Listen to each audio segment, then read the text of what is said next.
Las lluvias dejan 50.000 personas afectadas en el Cantón Milagro, en Guayas, mientras el COE cantonal declara estado de emergencia.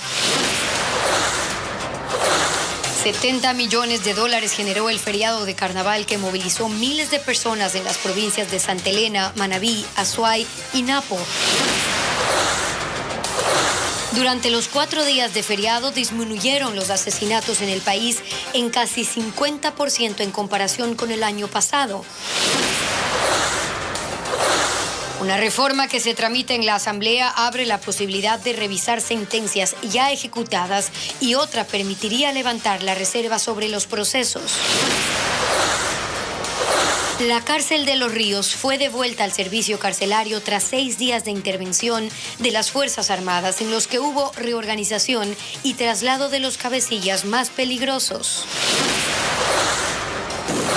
Una poderosa tormenta de nieve que ataca al noreste de Estados Unidos provocó el cierre de escuelas, la cancelación de 1.500 vuelos y deja sin electricidad a 140.000 personas.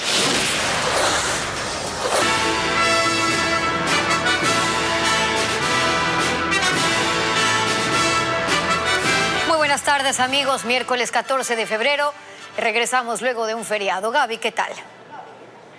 Hola, Steph y amigos. Bienvenidos a Televistazo. Comenzamos con el balance del carnaval.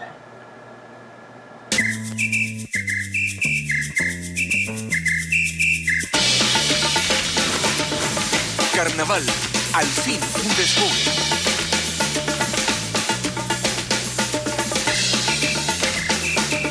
70 millones de dólares generó el feriado de carnaval al sector turístico, un resultado positivo según el gremio. Los distintos líderes fueron sobre todo las zonas de playas, lugares como Santa Elena, Manabí, Azuay, pero también Napo, por ejemplo. Luis Alfredo Zúñiga con el balance ahora. Finalizado el feriado, la Federación Nacional de Cámaras de Turismo del Ecuador lo calificó como positivo, pues pese al temor de que la inseguridad, las restricciones, el toque de queda y la incertidumbre hasta el último momento sobre la realización de eventos públicos deriven en la falta de visitantes, sí hubo gran acogida en distintos puntos del país. El asueto por carnaval dinamizó de manera preliminar, según el gremio, 70 millones de dólares en todo el Ecuador, cifra menor a los 94 millones que se generaron en 2023. Me vas a decir, ¿por qué estás contento si has bajado? No, es que inicialmente, con esto que no había semaforización, se esperaba mucho menos turistas. Hay destinos que el gremio ha considerado como ganadores en este feriado. La provincia de Santa Elena recibió 250.000 turistas. La playa lució llena y la ocupación hotelera llegó al 80%. En algunos sectores, obviamente, con una ocupación del 100%, en otros sectores entre el 70 o 80%. La gastronomía ha tenido muy buenos resultados. En Azuay la ocupación fue del 75% y 140.000 turistas recorrieron el centro histórico de Cuenca, en familia o amigos. Y el impacto económico general de la economía aproximadamente movió 30.6 millones de dólares. En Manta, Manabí, según el municipio, hubo ingresos por 9 millones de dólares. En la provincia de Napo, en cambio, la ciudad de Tena tuvo un 100% de ocupación hotelera, mientras en Atacames, Esmeraldas, alcanzó el 70%. El Ministerio de Turismo informó que las cifras finales del feriado de carnaval se conocerán este jueves. La Fuerza Pública presentó cifras positivas de los operativos de carnaval, sin embargo considera que no es suficiente para que el gobierno flexibilice el estado de excepción. Fabiola Santana con los detalles. Este feriado de 4 días fue menos violento según las cifras de la Policía Nacional. Hubo 48 asesinatos, pero es casi el 50% menos que el año pasado, cuando se registraron 92. La Fuerza Pública preveía este resultado, pues desde las declaratorias del estado de excepción y de conflicto armado interno a inicios de enero, la violencia ha disminuido. El director de Seguridad Ciudadana de la Policía Nacional considera que no es el único factor a tomar en cuenta para flexibilizar las medidas como el toque de queda y la semaforización. Tenemos que ver las variables, lo primero lo de la cárcel, ¿no? Estamos trabajando en las cárceles, como ustedes conocen, estamos en este momento en algunas cárceles permanentes con Fuerzas Armadas y Policía Nacional, en otras estamos haciendo intervenciones por 5 días y estamos saliendo de los lugares. Debemos ver también los comportamientos delictuales que se van dando a lo largo del país en diferentes zonas y esos análisis y hay que tomar en cuenta para tomar cualquier tipo de decisión. De los 5.000 operativos, 600 fueron con Fuerzas Armadas, intervenciones especiales o extraordinarias. En estos hubo más de 600 detenidos, entre ellos miembros de 9 grupos delictivos. Más allá de que se revisen o no las restricciones, las cifras de la Policía Nacional evidencian que estas no impidieron que las personas viajen. Salieron 482.000 vehículos entre ingresos y salidas del Distrito Metropolitano de Quito y los diferentes ejes viales en donde estamos a cargo como Policía Nacional. Es una movilidad importante y lo cual denota también que existe confianza en lo que tiene que ver con controles. Las playas y balnearios en Santa Elena, Guayas, Esmeraldas y Manabí estuvieron colmadas, así como los lugares turísticos de Cuenca, Catamayo y en la Amazonía. 8 allanamientos para capturar terroristas se ejecutaron en el Guasmo Sur de Guayaquil. Ya hay 3 detenidos. También encontraron osamentas y derribaron portones colocados por las bandas, según la policía. El operativo arrancó a las 5 de la mañana de este miércoles en las casas construidas en las laderas de la cooperativa Proletarios Sin Tierra, algunas asentadas sobre invasiones en el Estero Salado. Los grupos tácticos de la policía ingresaron a 8 inmuebles en busca de presuntos terroristas donde aparentemente había droga y municiones. 100 agentes tuvieron que bordear el sector pues las calles aledañas estaban cerradas con portones. Según los investigadores, fueron instalados sin autorización municipal por las organizaciones criminales que operan en el sector para tener tiempo de huir.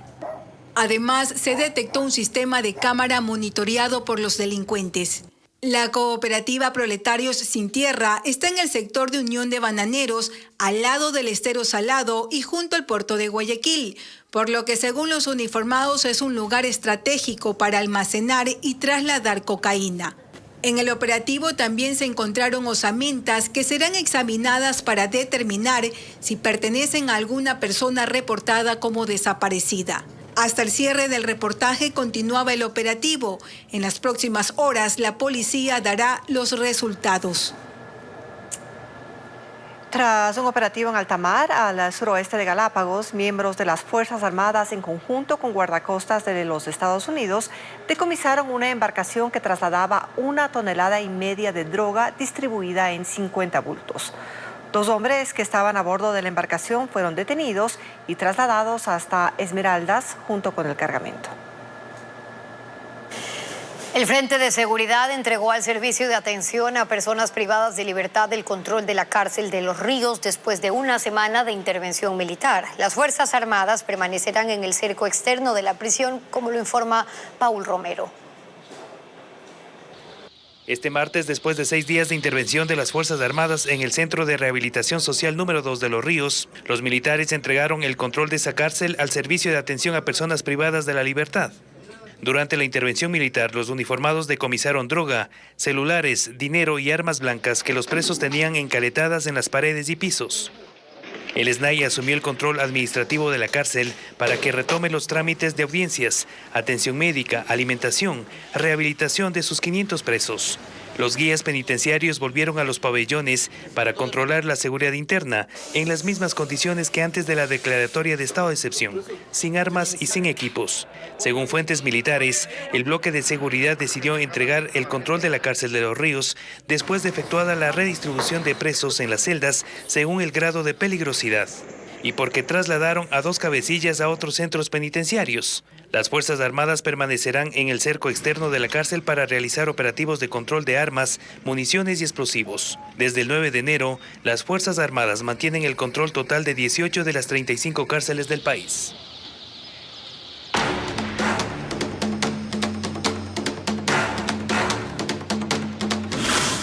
Lluvias sin tregua en la costa. El Cantón Milagro fue declarado en emergencia tras el desbordamiento de un río en medio de las intensas lluvias. Mientras en una parroquia rural de Guayaquil, más de 8.000 personas se quedaron sin agua potable por las inundaciones. Diego Cuenca describe los estragos. 4 días de intensas lluvias inundaron el suroeste del Cantón Milagro en Guayas. La situación se agravó este lunes cuando el río Milagro se desbordó. Más de 50.000 personas quedaron afectadas por el agua que ingresó hasta sus viviendas. Algunos perdieron electrodomésticos e incluso sus casas de caña. Toda la ciudad fue declarada en emergencia por el COE cantonal. 386 hectáreas de la zona urbana soportan los estragos.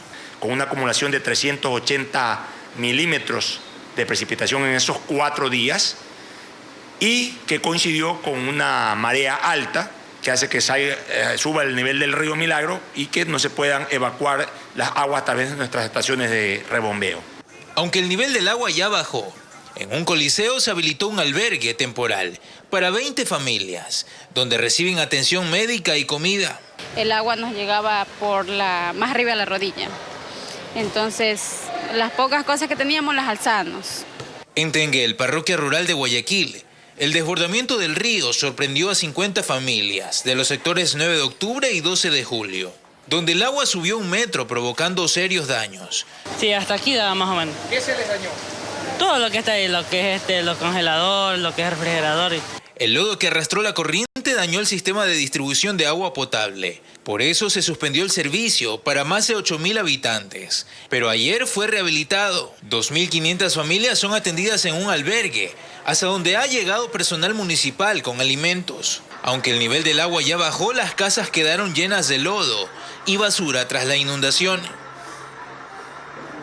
Una tormenta invernal provocó estragos en el noreste de Estados Unidos, dejó 2 muertos y a miles de usuarios sin electricidad. Ileana Suárez con las imágenes. La tormenta invernal que azotó el noreste de Estados Unidos causó diversas afectaciones en la región. Para Pensilvania fue la peor tormenta en 2 años, pues cobró la vida de un joven que chocó su moto de nieve contra un poste de alumbrado público. Las autoridades atendieron otros 1.200 accidentes relacionados con el temporal, que además dejó a 140.000 personas sin servicio eléctrico. En el estado de Nueva Jersey hubo más de 250 siniestros en las carreteras. En la ciudad de Nueva York no nevaba de esa forma desde 2022, por lo que a pesar de las interrupciones en las actividades laborales y escolares, fue un momento de alegría para muchos que salieron a las calles. Pero en el distrito de Brooklyn, una mujer de 74 años murió cuando una parte de la fachada de su casa se derrumbó sobre ella mientras limpiaba la nieve en la entrada. En Boston, las escuelas fueron cerradas, así como la mayoría de edificios públicos y bibliotecas. La tormenta también obligó a la cancelación de 1.500 vuelos y otros 10.000 tuvieron retrasos. El temporal llegó además con fuertes vientos que produjeron grandes olas en la zona costera en estados de la región de Nueva Inglaterra, desde Rhode Island hasta Maine.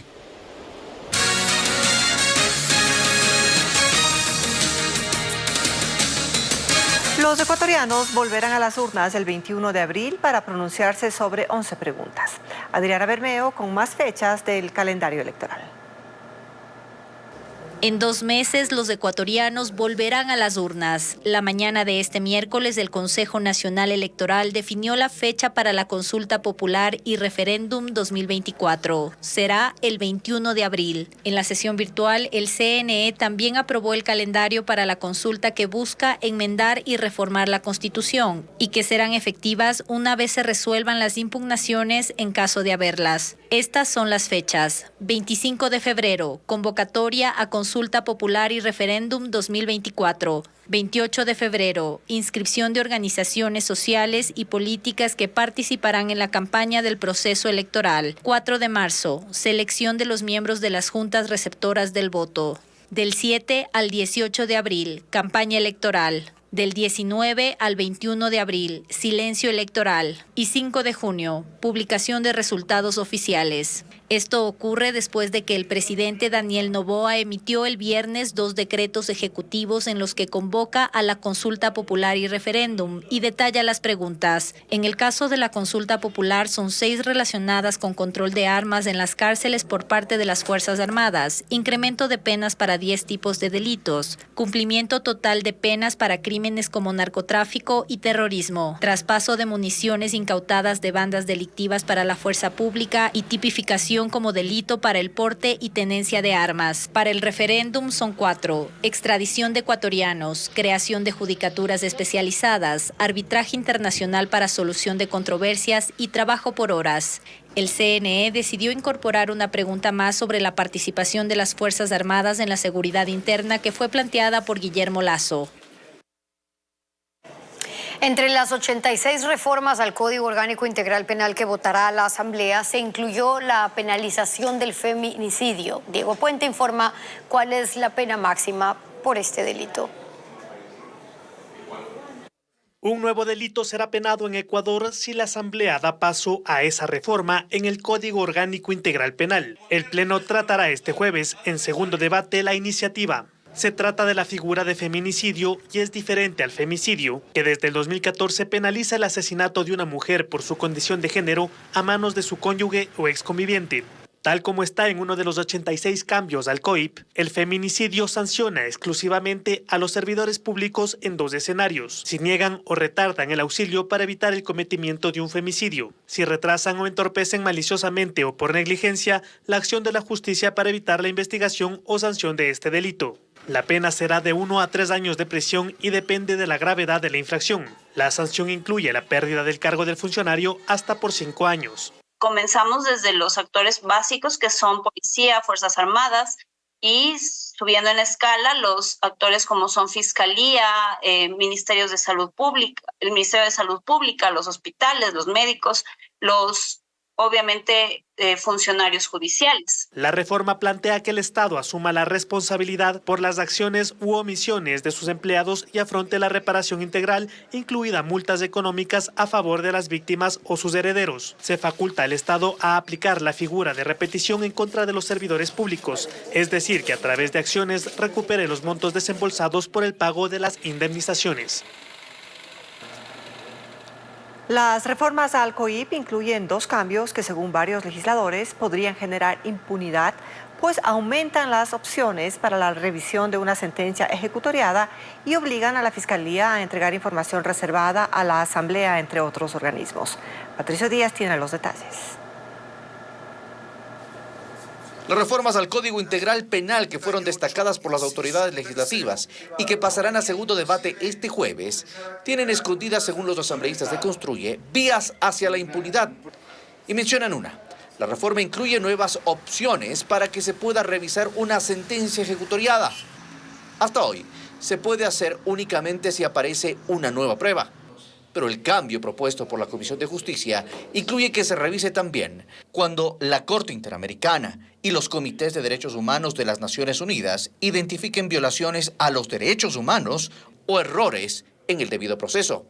Construye y el Partido Social Cristiano mostraron su desacuerdo con esa posibilidad, no la apoyarán. Estamos endureciendo penas, estamos haciendo que la justicia sea más eficiente, pero por otro lado busquemos un argumento legal que entre comillas podría ser una argucia para tratar de causar impunidad, sobre todo cuando hay delitos flagrantes. Sin duda alguna el expresidente Correa está dentro de este escenario. Más aún cuando su ex candidato presidencial y ex candidato vicepresidencial, Andrés Arauz, lo ha mencionado. Él ha dicho taxativamente que están buscando en la Corte Interamericana de Derechos Humanos un pronunciamiento para, digamos, mejorar las condiciones jurídicas del expresidente. Pero también se incluye otra reforma que determina que las investigaciones reservadas de la Fiscalía deberán entregarse, si así lo requieren, a organismos como Consejo de la Judicatura, Contraloría y hasta la Asamblea, entre otras instituciones. Si la información no es reservada, se fuga la información y mañana los delincuentes van a tener acceso a esa información y van a huir. Es darle el poder de la información a la política. Ambos aseguran que en la sesión de este jueves se pedirá que el documento retorne a la comisión para que esos temas sean retirados. Si se procede a la votación, no apoyarán que se vote el documento completo. El bloque oficialista no se ha pronunciado sobre estos cambios. La Asamblea unificó 41 reformas al COIP, textos que fueron analizados en la Comisión de Justicia de mayoría correísta y aprobados por unanimidad, incluidos los votos de ADN, Socialcristianismo e Independientes. El plan del gobierno para solicitar recursos ante los organismos multilaterales genera preocupación entre algunos analistas. Mauricio Pozo, exministro de Economía, señala la falta de un programa con medidas que perduren en el tiempo y que no solo generen ingresos de forma temporal. Y de esa manera poder acceder. Al exministro Pozo, eso de por una sola vez no parece gustarle. No puede el gobierno estar todos los meses viendo a quién pide plata para pagar los sueldos. Eso no tiene presentación. Lo dice por algunos puntos de la ley recién aprobada para financiar el conflicto interno, en la que se crean contribuciones especiales de sectores específicos. Él dice que esperaba algo más permanente. Una reforma que modifique el actual subsidio a los derivados de petróleo. Dejarle el diésel fuera me parece que es un error. ¿Cuál es otro? Hay que empezar a acercarse a los acreedores de bonos para buscar un acuerdo a pesar del que se logró en el 20. Tercero, el tema de la calidad del gasto que se entrega a los beneficiarios de los fondos del Estado. Cuarto, reforma a la seguridad social. Aunque sí reconoce que la ley, con su incremento al IVA, a la salida de capitales, con sus contribuciones especiales, da un respiro al gobierno que consigue así cerca de 1.800 millones. El presidente de la República, por ponerlo de manera ilustrativa, pidió un sándwich y terminó con entrada, plato fuerte, postre y bajativo.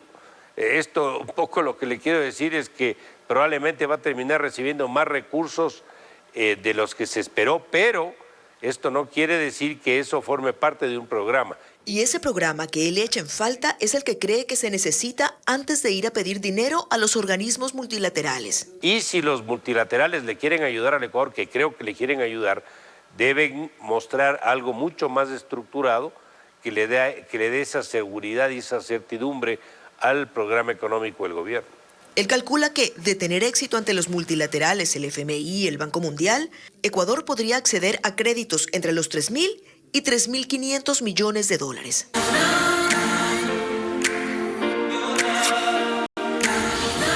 San Valentín, el negocio del amor.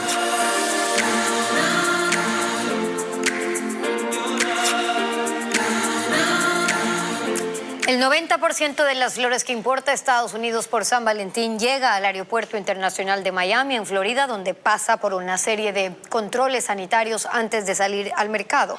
La mayoría son enviadas desde Ecuador y Colombia, como lo reporta la cadena Voz de América.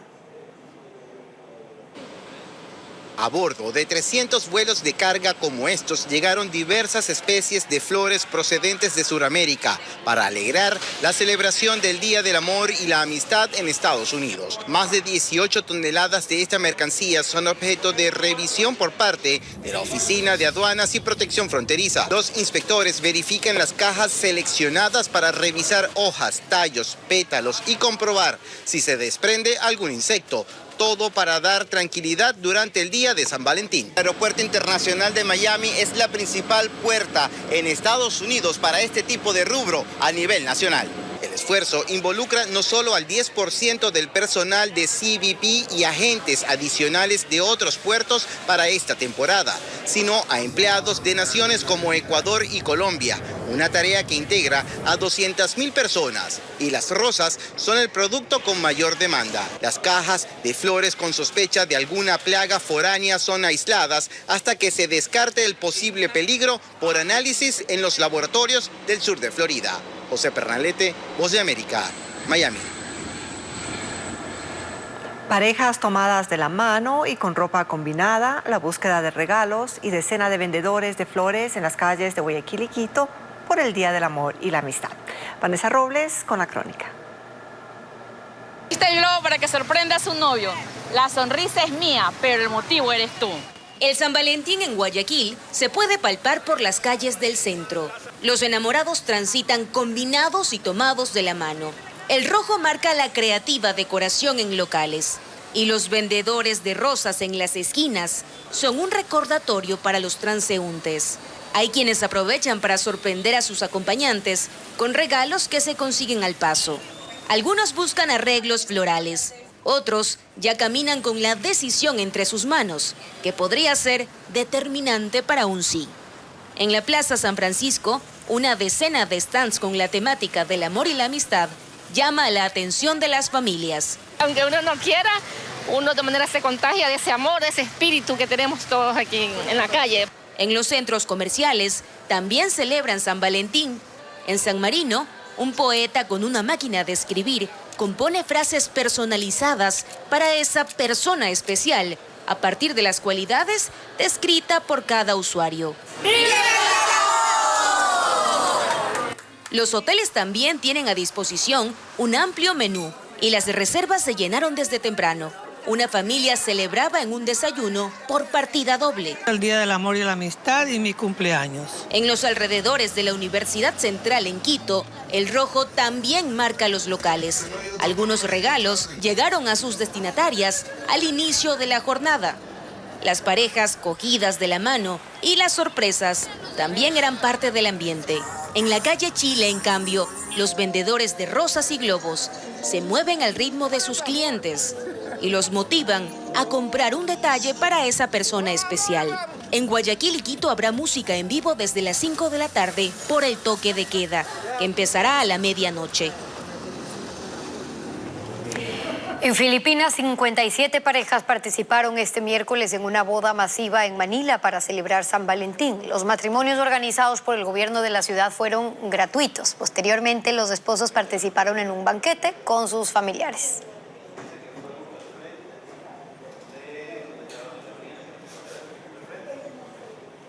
Los juicios masivos contra miles de detenidos en El Salvador. Los primeros procesados son 492 acusados de liderar la organización Mara Salvatrucha, una de las más peligrosas del país, que acumula acusaciones por 37,000 delitos. Asisten en comparecencias virtuales desde varias cárceles al mismo tiempo. Estos juicios colectivos pueden llegar a tener 900 acusados de forma simultánea y fueron aprobados mediante reformas legislativas para reforzar la lucha del presidente Nayib Bukele contra la inseguridad. En El Salvador hay 75,000 detenidos durante el estado de excepción y casi todos serán sometidos a este tipo de procesos. El presidente de Brasil, Jair Bolsonaro, rechaza las acusaciones del Supremo Tribunal Federal que lo implica en un intento de golpe de Estado contra Lula da Silva para mantenerse en el poder. En un video publicado en redes sociales, Bolsonaro convoca a sus seguidores a defenderlo en una manifestación el 25 de febrero en la avenida más importante de Sao Paulo. Esta es la primera aparición que hace Bolsonaro desde que a finales de la semana pasada le fue confiscado el pasaporte dentro de un gran operativo en el que la policía realizó 34 allanamientos y capturó a otros 4 acusados, en este caso por conspiración. Rusia le propuso a Ecuador dar mantenimiento a las armas y otros equipos que el gobierno de Daniel Noboa quiere intercambiar con Estados Unidos, pero no recibió respuesta. El silencio agrava la tensión por la que Rusia tomó represalias. Luisa María Heredia con el informe.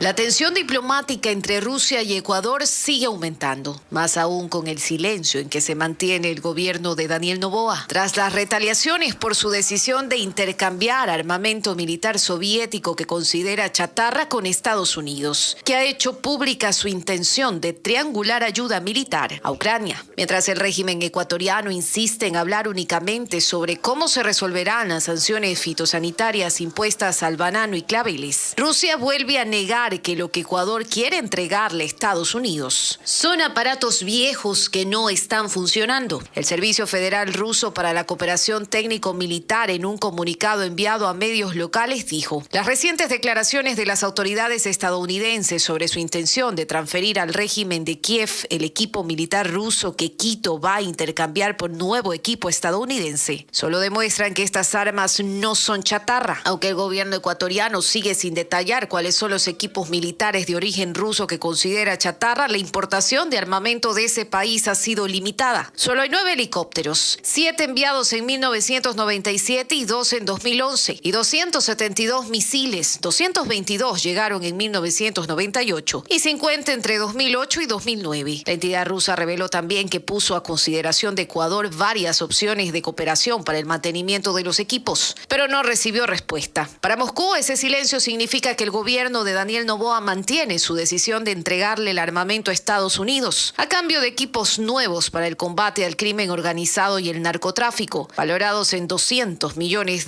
según se anunció en diciembre del año pasado. Noboa, de hecho, se acercó a Estados Unidos tras la declaratoria del conflicto armado interno. En enero se fijó una hoja de ruta para asistencia en seguridad, que incluye una cartera de inversión de $93,4 millones en el país. El suyo ha sido el único gobierno latinoamericano al que logró convencer Washington de ceder armamento ruso, pues pese a los acercamientos con países vecinos, la intención no había prosperado. Incluso el embajador ruso en Perú, Igor Romanchenko, aseguró a medios locales que los intentos por convencer a Lima para que transfiera a Ucrania sus equipos rusos y soviéticos no tuvieron éxito.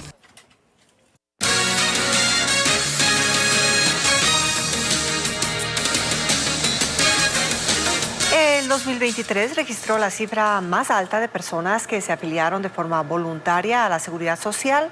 Sin embargo, existen afiliaciones fraudulentas que perjudican al IES. Una realidad que la actual administración busca cambiar. Carla Delgado explica cómo. El número de afiliaciones voluntarias a la Seguridad Social creció. Hoy son 294.600 aportantes individuales al IES, 18.600 más que en 2019. El presidente del Frente Nacional para un Nuevo IES, Henry Llanes, cree que el incremento ocurre porque cada vez es más complejo conseguir un empleo formal y estable en el país. A la gente le toca hacer un esfuerzo adicional para obtener este beneficio. Es que la gente está tomando precauciones frente a una crisis que vive la República, que vive el Estado, que vive el país. Y aunque es importante este aumento de afiliaciones voluntarias para el instituto, también implica mayor control por parte de las autoridades para evitar, según Llanes, que los afiliados voluntarios se aprovechen de estas afiliaciones con aportes atípicos para inflar sus pensiones. Irregularidades que incluso fueron detectadas por la Contraloría y sobre las cuales no hay aún sanciones. Bueno, como la Corte Constitucional ya les hizo un llamado a las autoridades del IES, ya los conminó a que apliquen los artículos 81 y 82 de la Ley de Seguridad Social, porque el artículo 81 y 82 habla de sanciones respecto de las afiliaciones fraudulentas. Una realidad que la administración del IES busca cambiar, no solo con mayor control, sino con reformas a la ley. Un proyecto que, según el presidente del IES, Eduardo Peña, están trabajando. Porque actuarialmente no estaba programado ese tipo de viudeza criolla del empleado que cuando se va a jubilar le dice, jefe, ya me faltan 5 años, súbame la aportación. Si no le dice súbame el sueldo, le dice súbame la aportación para yo poder coger más cuando me jubile. Entonces, esas distorsiones deben ser arregladas. Hay que hacer los cambios ahora.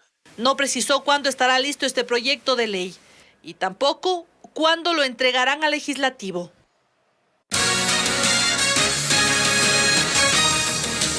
Las lluvias durante el feriado generaron 32 emergencias en carreteras de 12 provincias. Bessie Granja muestra las vías alternas. El Ministerio de Transporte atendió 32 emergencias en carreteras de 12 provincias que fueron afectadas por las fuertes lluvias durante el feriado de Carnaval. En Azuay, en las vías Cuenca-Girón Pasaje, kilómetro 114, y Cuenca-Molleturo-Naranjal, kilómetros 87, 96 y 104, se reportó un deslizamiento de tierra y la caída de una roca gigante. Allí la prefectura, el Ministerio de Transporte y el municipio de Cuenca realizaron trabajos de mantenimiento. Este miércoles están parcialmente habilitadas. En Imbabura, solo un carril está habilitado en la vía Salinas-Lita, kilómetro 114, sector El Guadual. Allí se habilitaron rutas alternas como la Ibarra-Tulcán-Guayupe y la Ibarra-Urcuquí-San Jerónimo. En Chimborazo, la vía Riobamba-Balvanera a la Ucía, a la altura del sector El Casual, continúa cerrada. Las rutas alternas son Guamote, García Moreno, Cibambe, Huasuntos, Cherlo, Charicando y Tixán, Pueblo Viejo, Alausí. En la provincia de El Oro, la vía Balsa-San José está parcialmente habilitada y continúan los trabajos de recuperación tras la pérdida de la carretera. En Los Ríos, la vía Babahoyo-Juján permanece con solo un carril abierto por el constante incremento del nivel del río. En Napo, la pérdida de un tramo de la carretera mantiene cerrada una parte de la vía Tena-Baeza. Durante todo este feriado, el Ministerio de Transporte coordinó con los gobiernos provinciales y municipales el desalojo de 1.365 metros cúbicos de material, producto de deslizamientos, flujo de lodo, caída de rocas e inundaciones que afectaron las vías. En la Asamblea Nacional se analiza un proyecto para ampliar el periodo de lactancia a 2 años. Las madres actualmente tienen derecho a 1 año remunerado aparte de los 3 meses de maternidad. Elaine Sánchez con el reporte. La Asamblea inició el tratamiento del proyecto de ley de protección a la lactancia materna. La idea es extenderla para, según el texto de ley, garantizar los beneficios del desarrollo y crecimiento integral del bebé. En la norma actual, las madres lactantes gozan de un periodo remunerado de 1 año, más 3 meses de maternidad, es decir, 15 meses. Con la reforma serían 2 años de lactancia y 3 meses por maternidad, en total 27 meses. Esta propuesta representa para los empresarios una medida severa, ya que pone en riesgo la productividad de las casi 850,000 empresas, que tienen el 17% de mujeres en directorios y que representan casi el 40% de fuerza laboral. Al final, cada empresa tiene sus propias particularidades, cada empresa busca cómo hacerlo de alguna manera, repartiendo la carga de trabajo entre otras personas, pagando horas extras en algunos casos, pero al final eso siguen siendo costos adicionales que se ven pues impactando la rentabilidad de la empresa. La Comisión de Salud y Deportes consideró para elaborar el proyecto las alarmantes estadísticas de desnutrición infantil, que en el país afectan al 27% de menores de 2 años. La Amazonía es la más afectada con el 31%, la Sierra 29%. La costa 24% y la región insular el 28% según el INEC. Actualmente las madres lactantes pueden acogerse a la licencia no remunerada voluntaria adicional de hasta 15 meses para el cuidado de los hijos. Monedas de plástico, el ecotrueque es una iniciativa social que convierte los desechos en un método de pago alternativo. Comuneros de Punta de Piedra recolectan desechos del manglar y los canjean por víveres o útiles escolares. Una actividad que cuenta con el apoyo de la empresa privada, como lo detalla ahora Fernando Terranova. A 40 minutos en lancha del puerto principal, Punta de Piedra sobresale del Golfo de Guayaquil. 180 familias habitan en esta comuna, que no cuenta con luz ni agua potable. Allí la vida se rige por los ritmos del manglar, por lo que las necesidades se profundizan durante los periodos de veda de cangrejo. En medio de las dificultades, surgió un proyecto innovador, el ecotrueque, implementado por la Fundación Proyecto Social, un sistema que con el apoyo de la empresa privada busca convertir el problema del plástico en una oportunidad de cambio. La realidad es que el mangle funciona como un rastrillo. Entonces, sube la marea, vienen todos los plásticos viajando por el río de la ciudad, se quedan enganchados y cuando baja la marea, las raíces, al funcionar como rastrillo, se queda todo el plástico trabado. Entonces, este plástico que sacan de ahí beneficia, tema de contaminación que no llega al océano, beneficia a que los cangrejos puedan crecer mejor, porque los plásticos le tapan la luz, los cangrejos comen plástico, se mueren. Niños y adultos recolectan la basura que contamina su entorno. Sí, todo lo que arroje, como que dice el mar, lo que es plato, botella, cuchara, todo lo que arroje frascos que hay en la calle. Cada saco lleno se pesa y se canjea por monedas de plástico que adquieren un valor real. 1 kilo de plástico vale 50 centavos, más o menos un promedio, y es una moneda social. Entonces, lo que se hace es que después se agarra, por ejemplo, un producto. El producto es un fideo que vale $1. Entonces, la persona ya sabe que con 2 monedas puede intercambiarlo. Y esto, obviamente, es el precio, que es el mismo precio en Guayaquil, puesto aquí en la tienda. Entonces, realmente no tiene que incurrir en gasto de combustible, en el tiempo que le significaría ir a Guayaquil, comprarlo y volver. En los puntos de ecotrueque, las monedas se intercambian por víveres. En un año desde su implementación, más de 9 toneladas de basura plástica han sido canjeadas en el ecotrueque por fideos, enlatados, vitaminas, shampoo, pañales y otros artículos. La meta este año es alcanzar las 15 toneladas. Todo eso nos hace que tengamos limpio nuestra nuestra comuna, recogiendo todas esas clases de botella, plástico, todo esto que hay aquí en la comuna. En otras palabras, lo que hacemos aquí es valorizar el plástico para que se convierta en una moneda social, una moneda de intercambio. Un ejemplo de cómo los miembros de una comunidad pueden convertirse en agentes de transformación y cuidar el medio ambiente.